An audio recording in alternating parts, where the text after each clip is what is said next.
Good morning, everybody. Going to do a video today. I'm going to give you a screen, or not a screenshot, but a snapshot of the store. So it's the 29th. It's a Saturday. It's snowing. We have 2 days left to go, and I'm really worried today because it's snowing. It's supposed to get a lot of snow. I have nothing to really offer for that. We've sold all of our snow shovels, snow blower things, and there's really nothing here besides clothes. And we're gonna go and walk around and do that in a second. I do have heaters still. So month to date numbers, eBay is at 17.5 gross. We're at 10,000 net. 597 sales, 29.39 average sale. The store, there's some eBay that's not booked yet, but the store's at as a whole, I don't think this is including eBay. It's 99,000, and we got 2 more days left. We've been seeing steady sales. We're so far this month we've sold 4,689 clothes. Total items left in my building this month is 16,543. We're at a 46% margin. So I thought that I was going to be a little bit lower because our last like 2 weeks have been pretty low margins, but I think the beginning of the month we had some high margins. Our average sale is $47, and the average person's picking up 7.8 items per sale. So that's where we're at. We're pretty much down. Like I said, we're down to clothes. We do have a couple things that people would buy bulk.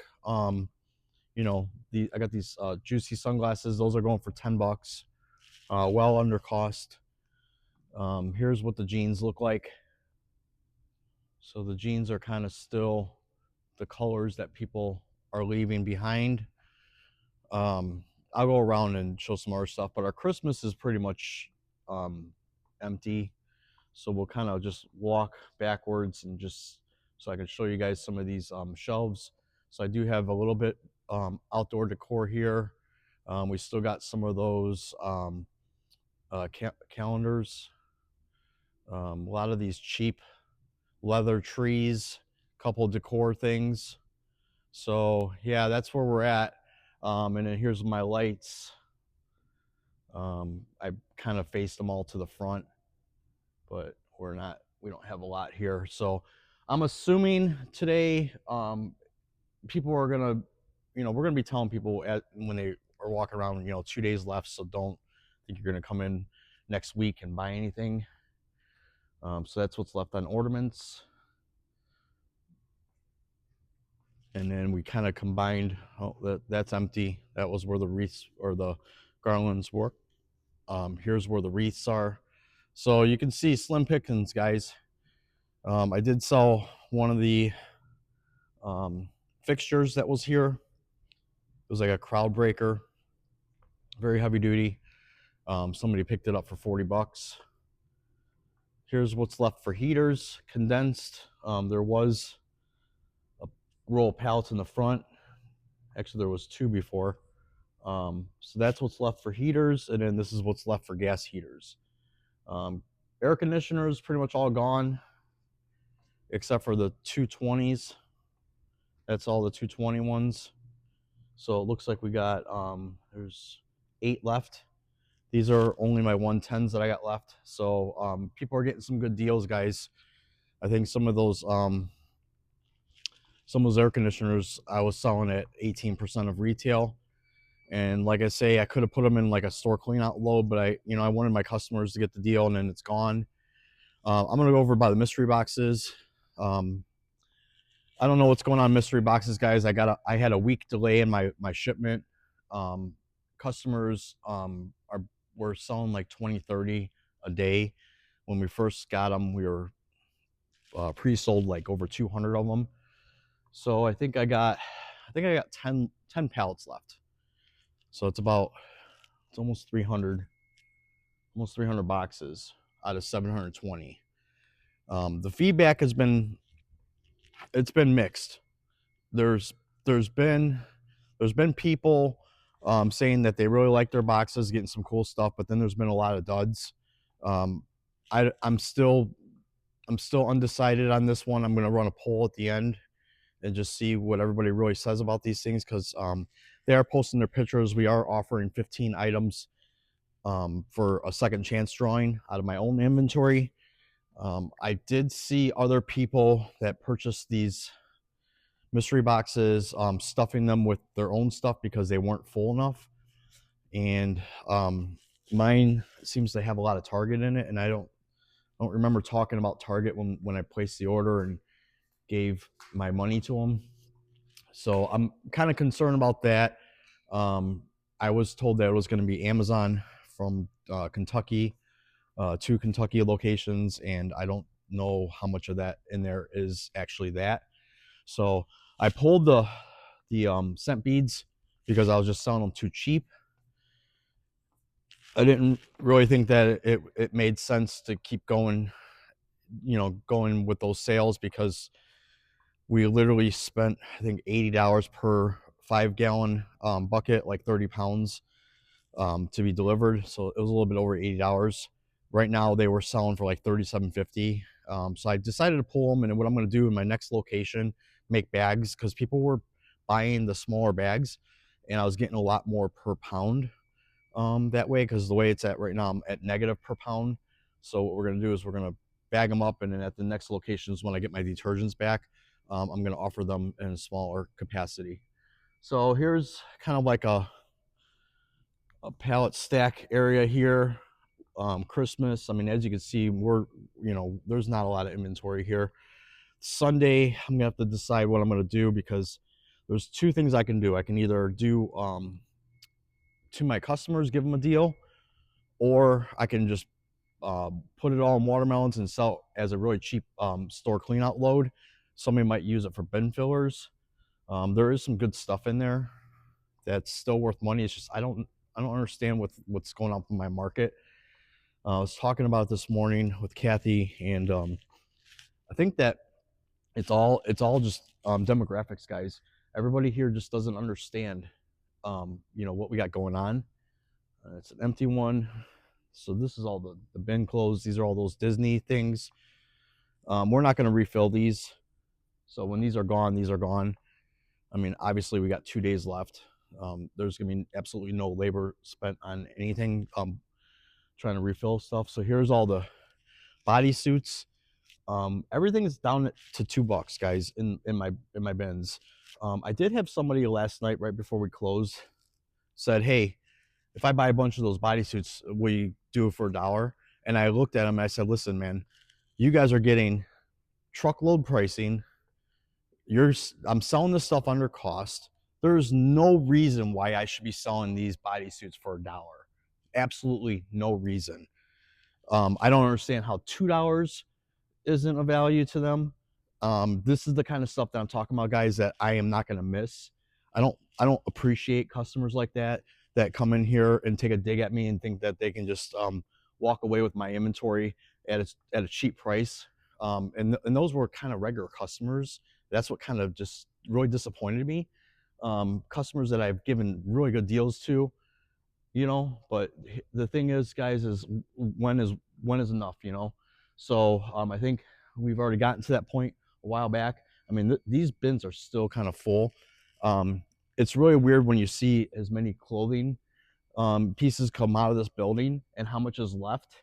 I kind of feel like sometimes I joke about it, like these watermelons have endless bottoms in them, which is good because it just keeps on giving. But then it's like, okay, well, now we're going to get to the point where we're going to have to count all this stuff, because I'm going to put all this.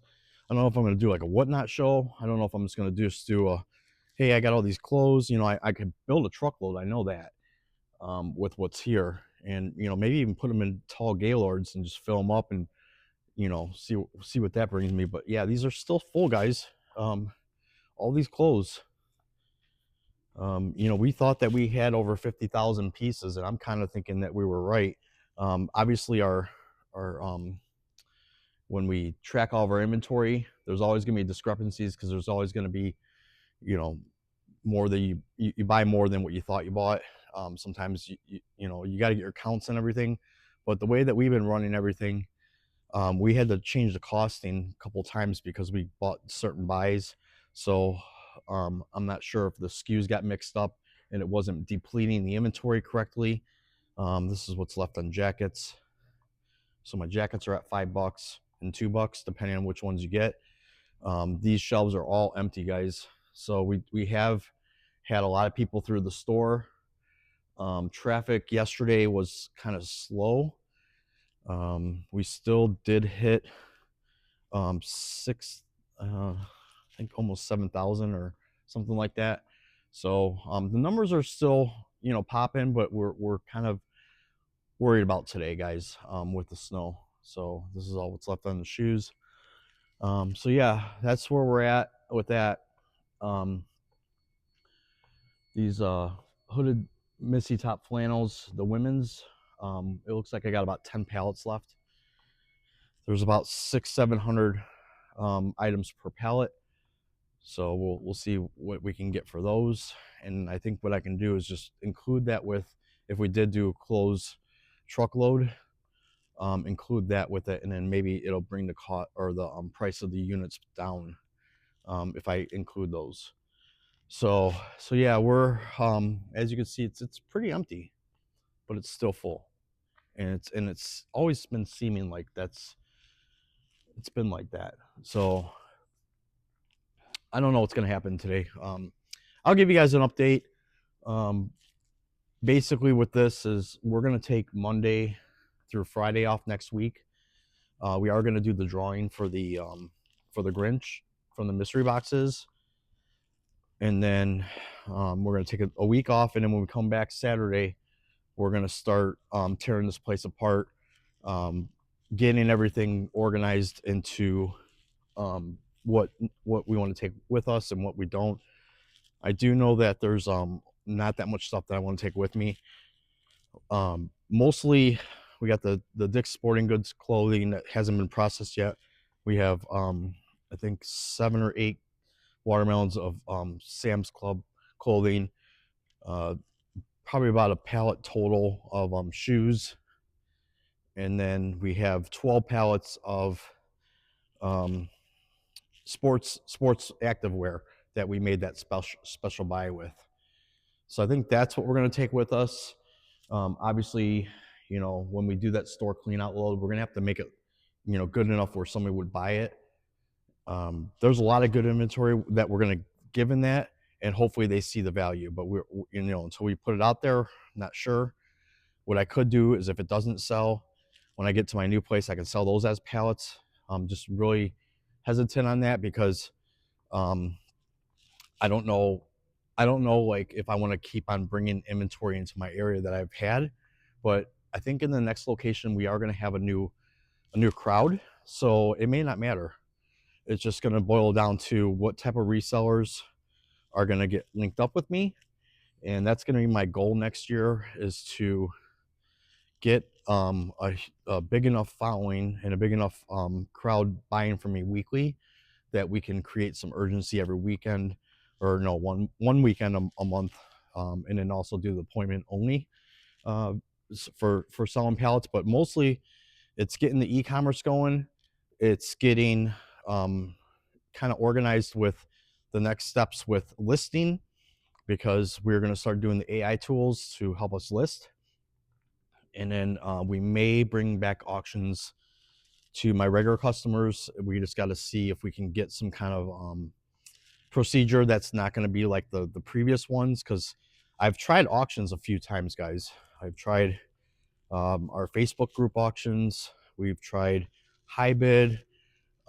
We've tried this other auction platform that was complete garbage, and every time it always boiled down to the stuff was selling super cheap, no one was picking it up in time, and it was crowding up my storage. So at this new venture, if we do the auctions again, we really got to get it where people are picking this stuff up. So I don't know what that's going to look like. I really like the platforms where once the item sells, it gets shipped and it's out of the building. And I think that that's what we should probably, if we know in the past that it hasn't worked out, we should probably just only run with what we know. And I think just whatever we can do is once that once that that item gets sold, it's gone, and that's what you guys want. You don't want to be lingering items around, taking up your shelves, taking up your time dealing with you know, communicating with the people. It's just it's really just weird how the urgency is still not here with my customer base, and that's kind of like always been my struggle. I don't think it's been really pricing. I think it's just been urgency, and then people thinking that, oh, if I just wait, no one will buy it, and then the price will go down, and then I'll get a better deal. And I don't like that, because it basically just devalues everything that we're trying to do. So yeah, that's where we're at. As you can see, it's just a disaster in here. There's a lot of stuff that just needs to be figured out on the sales floor, and I do have my dumpster about halfway filled. The problem too is, now that it's snowing, there's a lot of weight being added. I know that's it's you know, that's something that you shouldn't really worry about, but in my case, when the snow gets heavy and it adds weight onto that, I risk going over weight. And I know that there's a lot of cardboard that's going to go in that dumpster. We threw away a bunch of pallets that were nasty, that were sitting out. So we kind of cleaned up a little bit outside. There was a little alley where they used to have a compactor dumpster, and I was storing pallets back there and scrap. So we kind of cleaned that up because we knew the snow was coming. So just a little bit of projects here and there, guys. We're gonna get through this though. Today, hopefully, with some good numbers. Tomorrow, with some good numbers, we're gonna close off the store over 100,000. I'm pretty sure, because I mean we're at 99 right now, and then we'll go ahead and start going through numbers after we kind of get settled down, and try to figure out the next stage with, you know, these videos and everything. It's probably going to be a lot of me starting back up. This is working for us, and then I'm going to give you some examples of what we're finding that's not working. And I think that this is just this channel is just going to evolve into something where mostly geared towards small sellers. And you know, we can talk about things like today I woke up to a message. We shipped out a pair of these Skechers boots, brand new in the box. I mean, I got all those. I don't know if you can see them right back there. Those are all Skechers. All that. There's a stack right there. There's some up there. So this is all case pack Skechers that we got from a DC load or FC load way up there. There's a pallet. I got them over here. So that's all Skechers right there. So the guy got the boots. I got a message this morning with pictures saying, you sent me a pair of used shoes. And I'm like, actually, no, I didn't. I sent you some new shoes, just like the other hundreds of new shoes that we've sent out. He sent pictures, and he got them on the 20th. It was the 29th, early in the morning when he sent it out. So I don't know if the guy just took those shoes that I sent to him and wore them, or if he had another pair. But I can tell you right now, there's no way. I mean, we have new shoes in case pack, directly from Skechers, and that's all we have in our store. So I mean, look, it's all Skechers, guys. So I told him, I said you were sent new shoes, and I'm gonna report you, because, like, you know, that I'm not gonna tolerate it. I went to go report them, and there's no way to report people that pull crap like that. And I don't know if he was just fishing for a deal or just being a prick. I don't know. I will say that the boots that he bought has been the cheapest on eBay for the longest time. So it shouldn't have been cost, because the guy didn't pay what he would normally pay, because, you know, we have the cheapest price on that. I just don't get what this world's coming to, with these people thinking that they can just take advantage of people, you know, and abuse the system, because that's really what it is. I mean, it's basically fraud, and there's no way to combat that besides going through the process. And I really don't appreciate the fact that whenever somebody decides to take an item that I sent them and pull that crap with it, I don't understand why I got to just keep on wasting my life trying to defend the fact that he's full of it. And we looked at the guy's feedback, and he has like a 92%, and tons of negative comments that he has on him, like people saying that he was scamming and stuff like that. So I don't think that I have to worry about this guy, but the fact that he exists out there just bothers me that he's not off that platform. You know, they really should be figuring out a way to track these people that are just continuing to try to take advantage of sellers, and they just need to get rid of them. So that's really my take on it. Um, we will be going into a lot more detail with like what do I do about scammers and all that in the future. I mean, I've touched it a little bit, but you know, it's never going to go away. It seems like they're always going to be there. So so yeah, I'll go over that as it pops up, and I'll tell you guys what I do to combat it. There are certain procedures that you need to do. You know, one of the things that you don't want to do is you don't want to get down to their level and behave like them. So anytime when that type of thing happens to you, don't take it personally. Just look at it like this guy's a scumbag and he's trying to take advantage of you and your business. And all you got to do is just take a little bit of time to protect yourself. And most of the time that problem goes away really quick. So we'll see today if he tries to start a return, because obviously if he takes it to the return level, then he's gonna be relentless until he gets his way. And you know, that's when I'm gonna have a problem with it, because until if somebody puts in a return request, he's gonna probably lie about the reason to force me to do it, because we don't do returns. And then when I get it back, it's really gonna be down to when I get somebody on the phone um, to you know, to get the appeal done, because you have to go through appeal process, and then sometimes you have to sign like an affidavit and stuff like that. So I can walk you guys through that if it ever happens again. You know, the one thing about eBay though that you got to watch out for is depending on what time the customer um, that's creating this problem for you contacts eBay, um, that basically has a lot to do with how that transaction dispute goes from there. So the earlier I find that the earlier in the day that the customer contacts eBay, the more problems I have to undo through that whole process. So just kind of keep that in mind, guys. If you see somebody, you know, you get a message in customer contact eBay and it's early in the morning, be prepared for that, because that means that you're going to have a little bit more legwork that you're going to have to do to get yourself protected throughout the process. So that would be kind of like my whole thing that I know from best practices. Just watch out for that, because that's a huge thing, is depending on what type of employee they contact, because a lot of times there's these third party um, employees, and they seem to cause the most problems with the whole process, because they have, it seems like they have just as much power into the situation as a regular eBay employee, and that's just my take on that. So thanks for watching, guys. We appreciate it. Put your comments down there, like, subscribe. Just keep an eye on me, because there's a lot that's going to be going on with the move. I'm not sure. I might even do something where I take my security cameras and do like a lapse or something. But I got to figure out how to, you know, get some time for that, because that's a process within itself. So thanks for watching, guys. Have a great day. Have a great weekend.